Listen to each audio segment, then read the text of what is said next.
How I would bet the New Orleans Saints in the 2024 NFL season. Ladies and gentlemen, today we're going to be talking about the exact bets I would target leading into the 2024 NFL season around the New Orleans Saints. So regular season win totals, player props, divisional bets, something like that. So we do a lot of betting, a lot of sports betting, a lot of gambling, if you will, in IRL, it's in real life. And I want to bleed some of that sports betting talk onto the channel. So during the NFL season, we're obviously going to talk about it a lot and reference it. So I thought, why don't we just break it down together? Some bets that I think have value when it comes to the Saints. Now, I will always tell you if I have made a bet or if I'm just looking at it or whatever. You can follow my Twitter, my Instagram. I post bets, tickets, whatnot on there. By no means am I a professional gambler. By no means am I telling you that I win every bet or I win the majority of my bets or whatever, okay?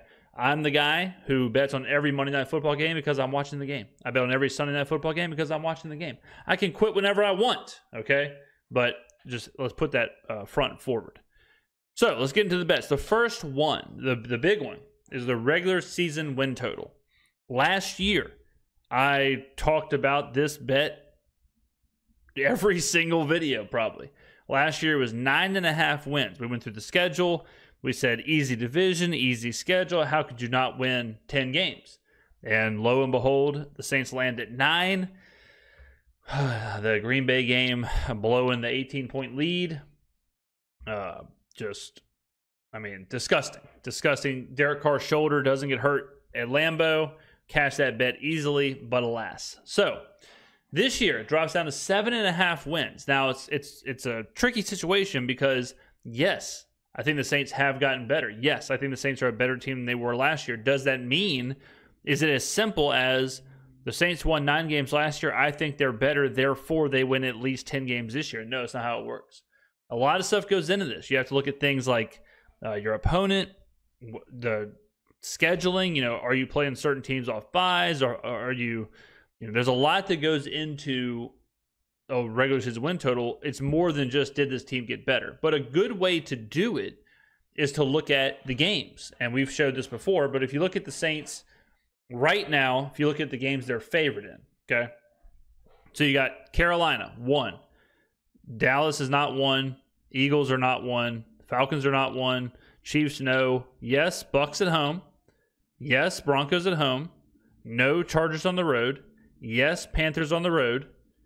No Falcons at home, +1. No Browns, no Rams. The Giants are favored on the road now. That has moved. The Saints were favored previously in that game, so that's moved on you. They are favored against the Commanders at home. No against the Packers. Yes against the Raiders. No against the Bucks. All right, so they're favored in 6 games. Okay? You got to find... So that's good.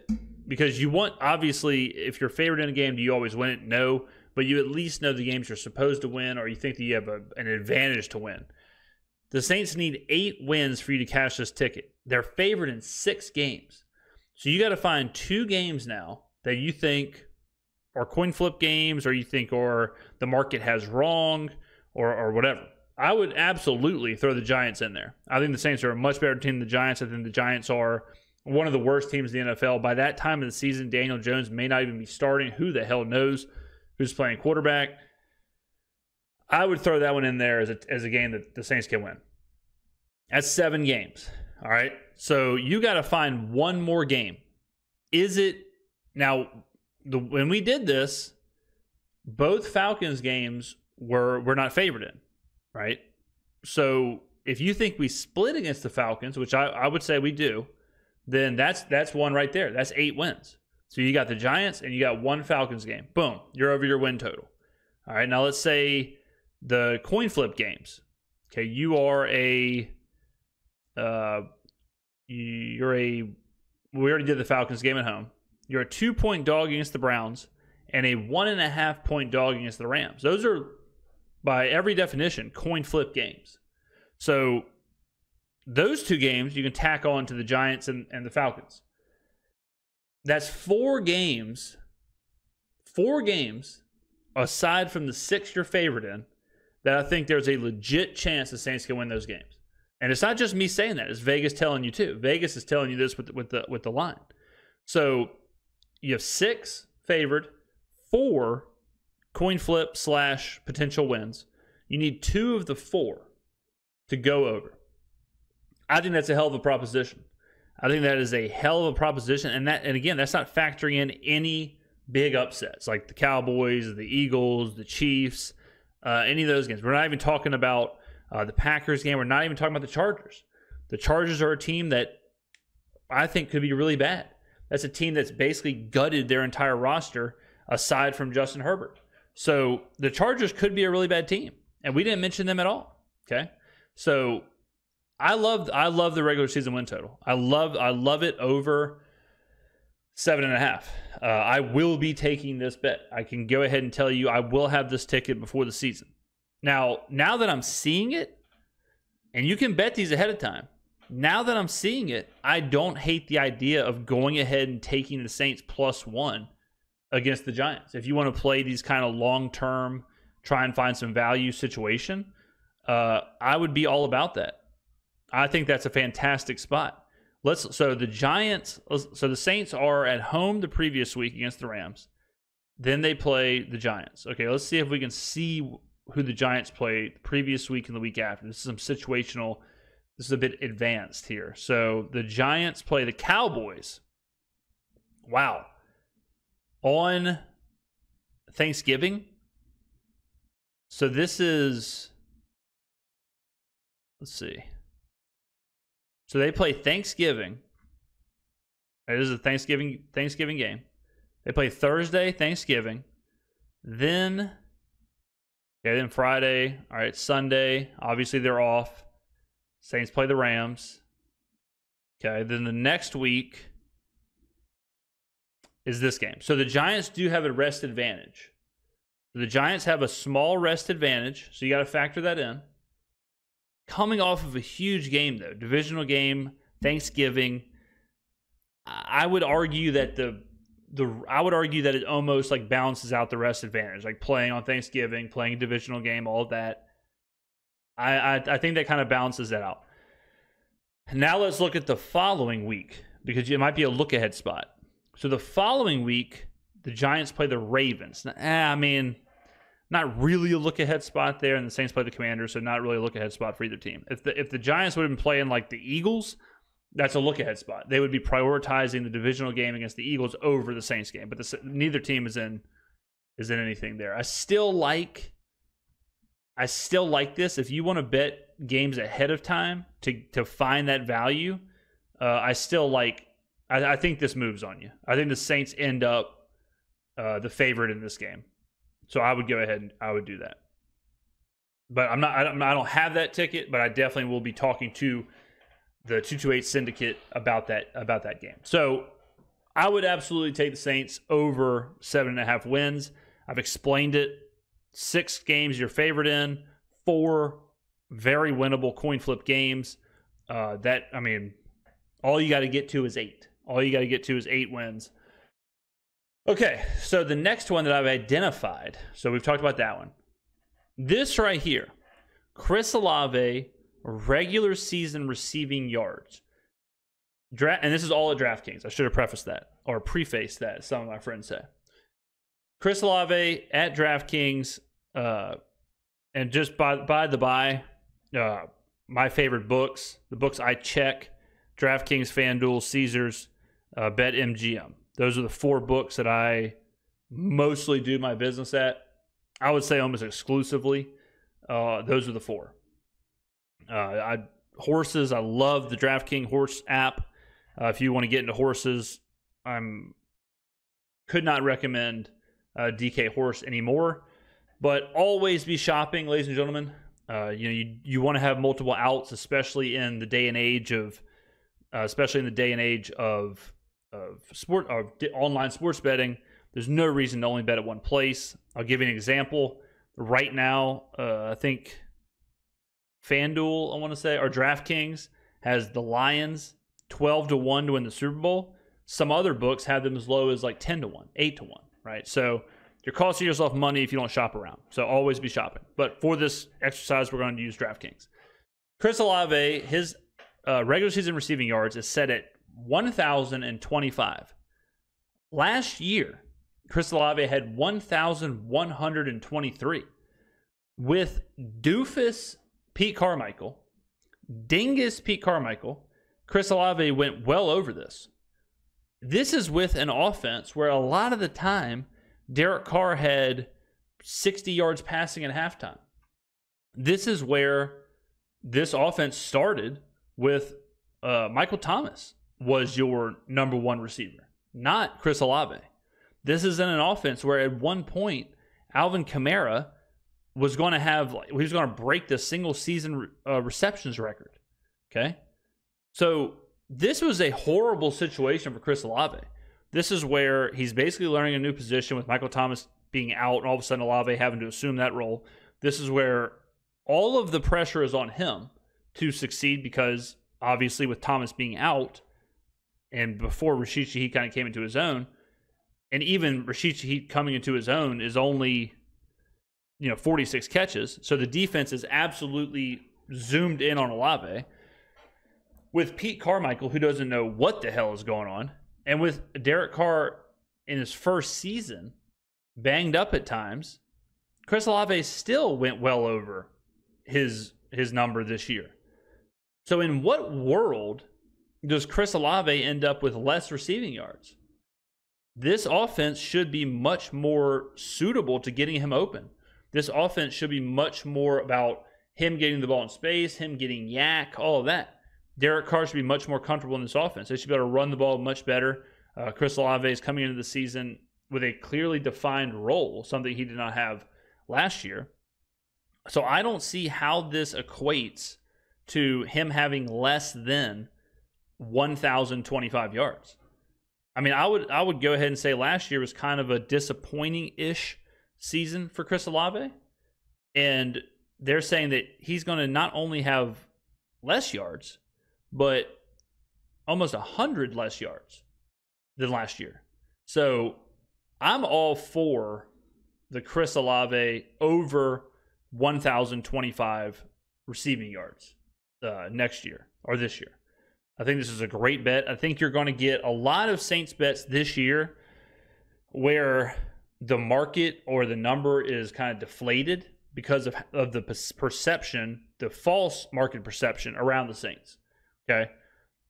And we're going to see that in the next player I bring up as well. But I would absolutely recommend Chris Olave over 1,025 and a half receiving yards. 100%. I will have a ticket on this as well. This is another one that I will have in the portfolio. And again, follow my Twitter, follow my Instagram. I usually post out plays as I add them to my portfolio, as long as I originate the play. I usually, if someone else originates the play and I'm just following, I usually don't tout it as my own play. But I love this play. I mean, again, if you look at it, it just doesn't line up to why I would think he's going to have less yards. Like, I just can't find the reasoning. The reasoning to me is not there. This offense is built to get him the ball. And it's not like we're asking a lot. If it was like 1,300 yards, 1,200 yards, I wouldn't see any value in that.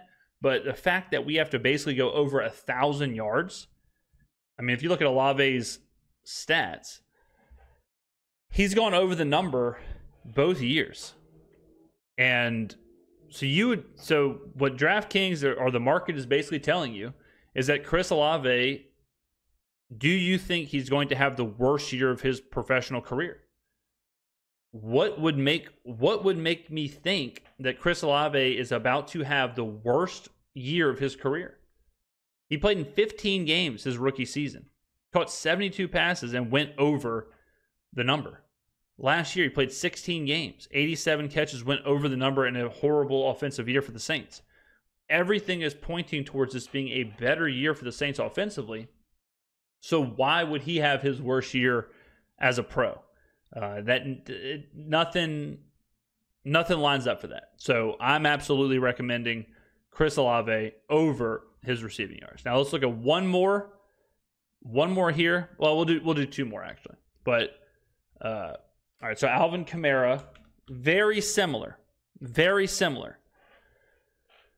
Alvin Kamara's rushing yards is 625. All right, 625 and a half is his season rushing number. Last year, Alvin Kamara played in 13 games. He missed the first 3 games due to suspension. He had 53 yards a game. He averaged 3.9 yards a carry and still had 694 yards. You're telling me that he's somehow going to go from 694 in a shortened season in a horrible situation in one of the worst rushing offenses in the NFL, and he's going to have worse yards this upcoming season? How? Make it make sense. Now, you may say Alvin Kamara is over the hill. You may say Alvin Kamara doesn't have it anymore. You may say Alvin Kamara is not that good. I don't care about any of that. All I care about is the number. If he just does this again, he goes well over it. If he averages 3.9 yards a carry and he plays the full season, he almost statistically cannot. Well, I guess literally, he cannot statistically not hit this number. The only way he doesn't hit this number is if he gets hurt, in my opinion. Because Kendra Miller certainly isn't going to take the snaps. Kendra Miller certainly is not going to be the one who all of a sudden becomes the starting running back. And you may say, well, what if Jamal Williams does it? What if Jamal Williams gets a bunch of carries? He did last year. He got 106 carries. Taysom Hill had 81 carries. Absolutely. Kamara did not play he played in 13 games. Alvin played in 13 games and averaged 53 yards a carry. So if you tell me that some of his carries get taken, or if you tell me that he has a bad average, or if you tell me he doesn't have that many yards per game, I would say all of that can be true, and he can still easily get over the number. He can easily get over 625 yards. Like, this is another one that I don't think statistically adds up. I think this is a narrative that's pushing this number down. The narrative is that Alvin's old. The narrative is that he's in a contract dispute. The narrative outside of New Orleans still is that Kendra Miller could be the starting running back. In New Orleans, we know that Kendra Miller is lucky to have made the roster, much less be the starting running back. So really, there's even less people in the backfield to take carries than last year. On top of the fact that Alvin's not suspended. So you're adding, so here's what you're adding from last year. 3 more games, or 4 more games. You're adding a better offense, like a better scheme, a better system, a better rushing attack. You're adding all of that, and you're taking away someone in the backfield that's going to vulture carries in Kendra Miller. How does all that, what I just said, equal him having a worse year? A much worse year. 694 to 625. So this Alvin Kamara over 625 rushing yards. I mean, ladies and gentlemen, I don't know how much more clear I have to say it. He went over last year, and he averaged 53 yards a game in 13 games. I mean, that's all you need to know. This is another slam dunk. Alvin over 625 yards for the season. I would also recommend that. So those are a couple that I love, and a couple that I wanted to talk about when it comes to betting and how you should bet the Saints in going into the season. Again, remember, guys, these bets are only available before the season starts. You can't bet on this. You can't bet on this. Can't bet on this as the season is going on. So if you want to get in on some action, you're going to have to do it within the next 2 weeks. Now, I want to see if I can find the futures here, the future board, and if we can see the division. So I know that's something that people are going to ask about. So I figure we can go ahead and take a look at it. So to win the division, The Saints right now are 4-1. Okay, you bet $100, you win $400. I don't currently have this ticket, but I do think there's value in this ticket because of the narrative of how much the people seem to love the Atlanta Falcons. I believe that the Saints, the Bucs, and the Falcons are going to be very close to each other, around a game away from each other.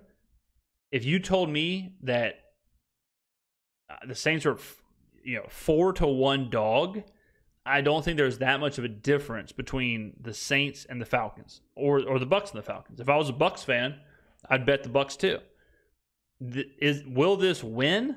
I'm not as confident that this will win as I am in the other bets I've given, but I do think there's a ton of value in the Saints. I mean, the idea that the Chargers are basically 4-1 to win the AFC West and the Saints are 4-1 to win the South is absolutely insane. I mean, it's crazy. The Chargers are so much the Chargers are so much worse. The Chargers should be like 7-8-1. That probably still too short. The Chiefs are going to run away with this division.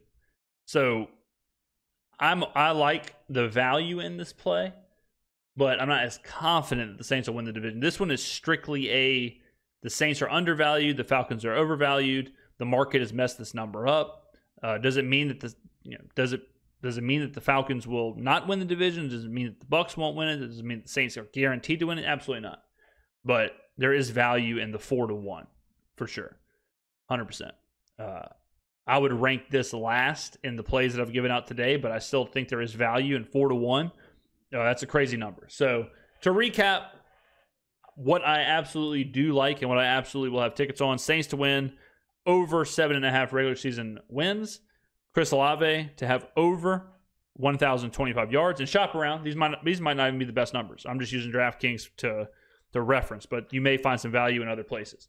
And Alvin Kamara to have over 625.5 rushing yards. If I had to rank them, I would rank them probably Olave 1, Kamara 2, regular season wins 3 is how I would rank them. So that's a quick little how I would bet the Saints, or what I have seen value on when it comes to betting the Saints. So take a look at that, ladies and gentlemen. Get on down in the comments below. Let me know what bets you are going to make. Are you going to make any bets here? Are you going to, what are you looking at? I know some, it's very interesting. Some people have asked me, like I had a question about the Denver Broncos. Someone said, I'm thinking about taking the Broncos to win the division, the AFC West. What I would do, and this is what I told them in the comments, is if you think the Broncos can win the division, if you think they're going to be good, take Bo Nix to win Rookie of the Year. Because it's kind of the same bet. If the Broncos are good, Bo Nix is playing good. And if Bo Nix is playing good, he's going to have a chance to win Rookie of the Year. But it's probably easier, it's a much easier path for Bo Nix to win Rookie of the Year at, I think it's like 16-1, or it was last time I checked. It's a much easier path than the Broncos winning the division over the Chiefs. So there's a lot we can do here. There's a lot of strategy to this. Obviously, there's a lot of the betting menus are absolutely insane. How many bets there are nowadays, especially the DraftKings. DraftKings has a really, really thick menu. So get down in the comments. I'll be answering any questions. We're going to do a lot of sports betting and sports gambling content on the channel this year. So I'm very excited about that. Thank you very much for watching. Let's cash some tickets. I will see you in the next video.